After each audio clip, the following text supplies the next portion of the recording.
The accidental billionaires एक ऐसी कहानी है जो आपके दिल और दिमाग को झकझोर कर रख देगी। लेखक बेन मेजरिक, जो अपने रोमांचक और तथ्यात्मक लेखन के लिए जाने जाते हैं, ने इस पुस्तक में हमें एक ऐसी दुनिया में ले जाते हैं जहां सपनों की उड्डान और हकीकत की कठोरता आपस में टकराते हैं। क्या आप कल्पना कर सकते हैं कि एक साधारण कॉलेज के छात्र का जीवन अचानक एक अरबपति के रूप में बदल जाए? क्या होता है जब दोस्ती और विश्वास की बुनियाद पर खड़ी इमारत को लालच और ईर्ष्या की आंधी हिला देती है? मार्क जुकरबर्ग और उनके साथियों की यह असाधारण यात्रा, जिसमें फेसबुक का जन्म हुआ, हमें यह सोचने पर मजबूर कर देती है कि सफलता की असली कीमत क्या होती है। इस कहानी में सफलता की ऊंचाइयों को छूने के लिए किन-किन संघर्षों और बलिदानों से गुजरना पड़ता है, यह जानने के लिए तैयार हो जाइए। तो चलिए शुरू करते हैं। Chapter 1, the Harvard connection. Harvard विश्वविद्यालय में जीवन बहुत ही प्रतिस्पर्धी और प्रेरणादायक होता है।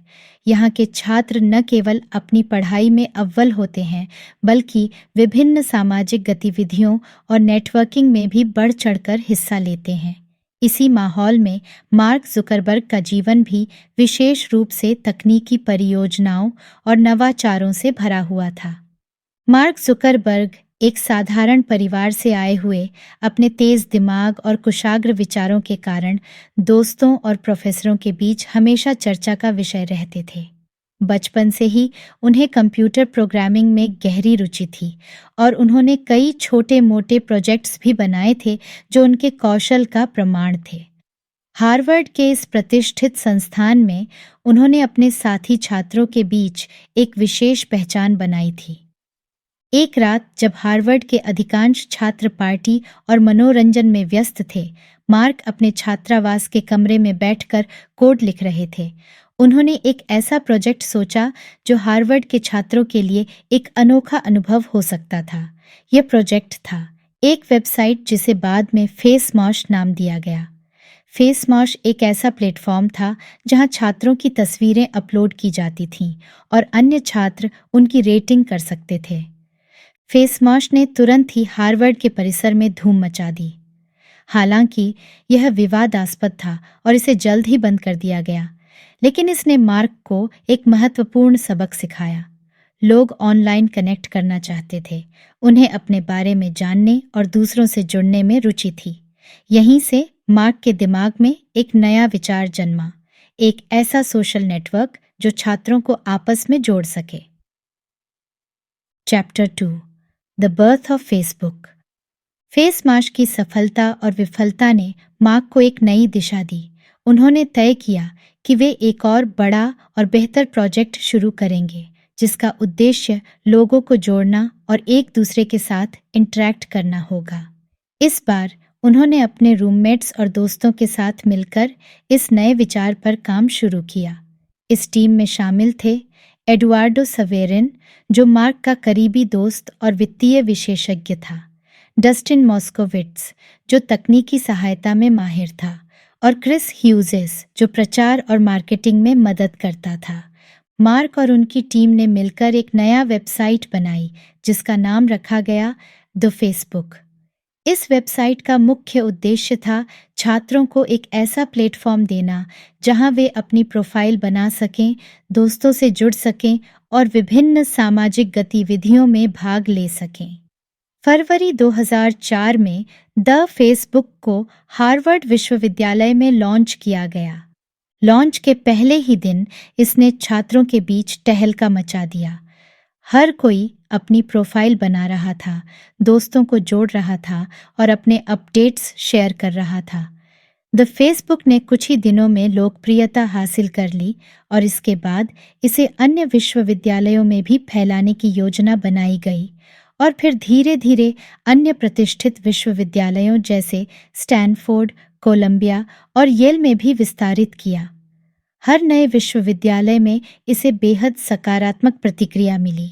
यह नया सोशल नेटवर्क छात्रों के जीवन का अभिन्न हिस्सा बन गया, जहां वे अपने विचार, तस्वीरें और घटनाओं को साझा कर सकते थे। मार्क ने महसूस किया कि उनके इस प्रोजेक्ट में बहुत संभावनाएं थीं और इसे और बड़े स्तर पर ले जाने की ज़रूरत थी। उन्होंने इसे सिर्फ एक विश्वविद्यालय के नेटवर्क से बढ़ाकर पूरे देश में फैलाने का फैसला किया। इस यात्रा में उन्हें अपने सहयोगियों की अधिक आवश्यकता थी और सभी ने इस महत्वपूर्ण परियोजना में अपना पूर्ण योगदान दिया। एडवार्डो सवेरिन, जो वित्तीय विशेषज्ञ थे, ने शुरुआती निवेश के लिए धन जुटाने में महत्वपूर्ण भूमिका निभाई। उन्होंने इस प्रोजेक्ट को आर्थिक रूप से समर्थन देने के लिए अपने परिवार और दोस्तों से संपर्क किया और मार्क को वित्तीय सहायता प्रदान की। इसके अलावा एडवार्डो ने साइट पर विज्ञापन बेचने की संभावनाओं का भी पता लगाया, जिससे उन्हें आय का एक नया स्रोत मिला। डस्टिन मॉस्कोविट्ज और क्रिस ह्यूजेस ने भी अपनी तकनीकी और प्रचार क्षमताओं का पूरा इस्तेमाल किया। उन्होंने साइट के तकनीकी पहलुओं को मजबूत किया और इसके प्रचार प्रसार में भी महत्वपूर्ण योगदान दिया। द फेसबुक का विस्तार होने के साथ ही इसकी तकनीकी संरचना को भी अधिक मजबूत और कुशल बनाने की आवश्यकता थी, जिसे डस्टिन ने बखूबी संभाला। Chapter 3, going live. जब द फेसबुक ने कई विश्वविद्यालयों में अपनी जगह बना ली थी, तब मार्क और उनकी टीम ने इसे और व्यापक बनाने का निर्णय लिया।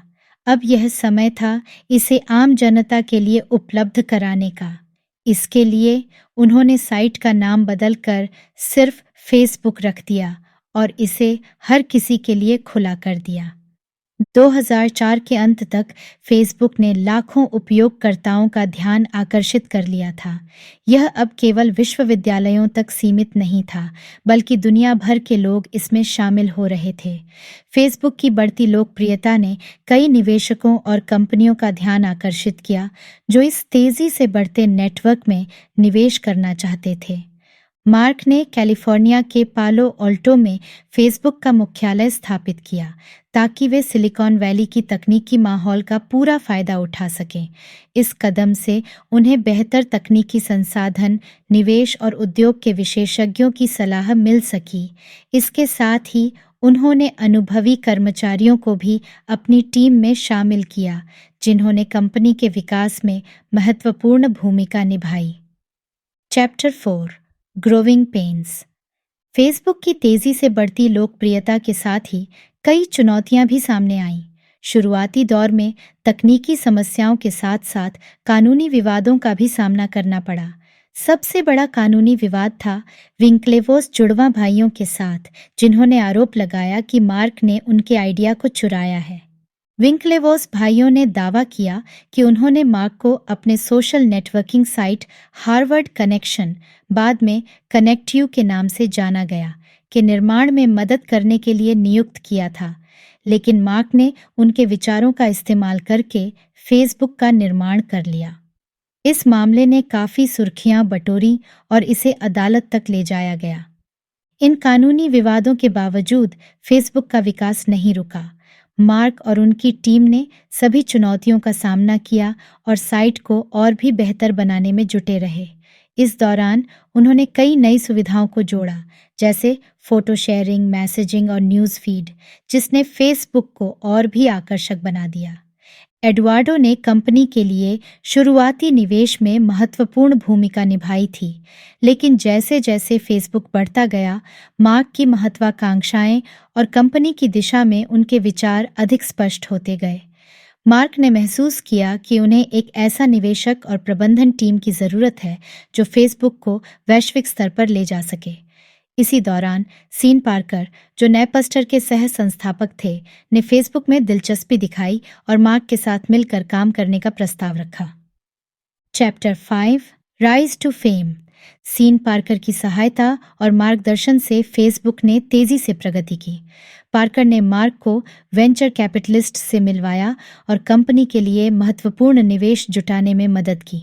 इसके साथ ही उन्होंने कंपनी की संरचना और प्रबंधन में भी कई बदलाव किए, जो फेसबुक के विकास के लिए महत्वपूर्ण साबित हुए। फेसबुक की बढ़ती लोकप्रियता ने मीडिया का भी ध्यान आकर्षित किया। विभिन्न समाचार पत्रों और पत्रिकाओं ने फेसबुक की कहानी को कवर करना शुरू किया। इस बढ़ती लोकप्रियता के साथ फेसबुक ने कई नए फीचर्स जोड़े, जिससे उपयोगकर्ताओं की संख्या में तेजी से इजाफा हुआ। Chapter 6, betrayals and lawsuits. जैसे जैसे फेसबुक की सफलता बढ़ती गई, मार्क और एडवार्डो के बीच का मतभेद और गहरा होता गया। एडवार्डो ने महसूस किया कि उन्हें कंपनी के महत्वपूर्ण निर्णयों से बाहर रखा जा रहा है और उनकी हिस्सेदारी को भी कम किया जा रहा है। ये तनाव तब चरम पर पहुंच गया जब मार्क ने एडवार्डो को कंपनी से बाहर करने का फैसला किया। एडवार्डो ने इस फैसले के खिलाफ कानूनी कार्रवाई की और मामले को अदालत में ले गया।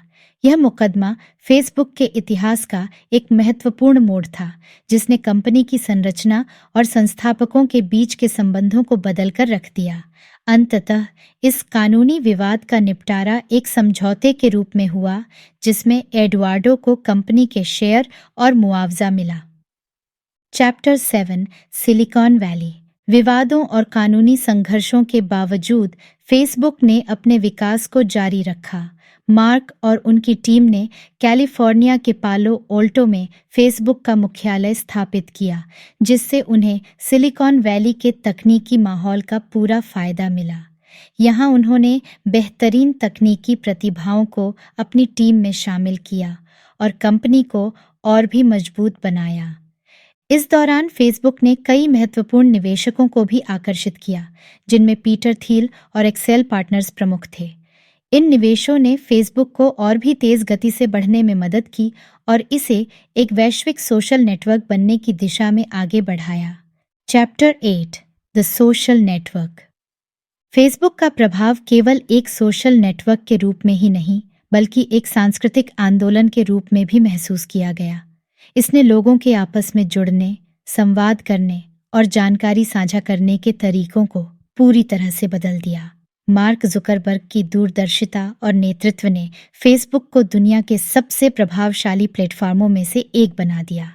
मार्क ने हमेशा फेसबुक को एक ऐसे मंच के रूप में देखा जो लोगों को करीब लाता है और उन्हें अपनी आवाज़ उठाने का मौका देता है। उनके नेतृत्व में फेसबुक ने कई नए फीचर्स और सेवाओं को जोड़ा, जिसने इसे और भी उपयोगी और आकर्षक बना दिया। Chapter 9, billionaire status. फेसबुक की सफलता ने मार्क जुकरबर्ग और उनकी टीम को अरबपति बना दिया। 2012 में फेसबुक ने अपना IPO, initial public offering, launch किया, जिसने इसे दुनिया की सबसे मूल्यवान कंपनियों में से एक बना दिया।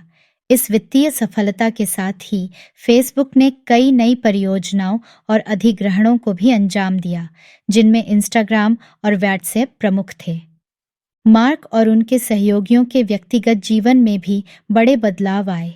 उन्होंने अपनी सफलता का उपयोग सामाजिक और परोपकारी कार्यों में किया और अपनी संपत्ति का एक बड़ा हिस्सा विभिन्न सामाजिक कल्याण योजनाओं में दान किया। द एक्सीडेंटल बिलियनियर्स की यह कहानी केवल एक कंपनी की सफलता की कहानी नहीं है, बल्कि यह उन महत्वाकांक्षी युवाओं की कहानी है जिन्होंने अपने सपनों को सच करने के लिए कड़ी मेहनत की। यह कहानी हमें सिखाती है कि किसी भी बड़े सपने को पूरा करने के लिए दृढ़ संकल्प, मेहनत और साहस की आवश्यकता होती है। फेसबुक की यात्रा ने यह साबित कर दिया कि सही दृष्टिकोण और प्रयासों के साथ कोई भी सपना हकीकत बन सकता है। आशा करते हैं कि यह कहानी आपको बहुत पसंद आई होगी। ऐसी और कहानियाँ सुनने के लिए जुड़े रहिए हमारे चैनल स्टोरी यूनिवर्स के साथ। धन्यवाद।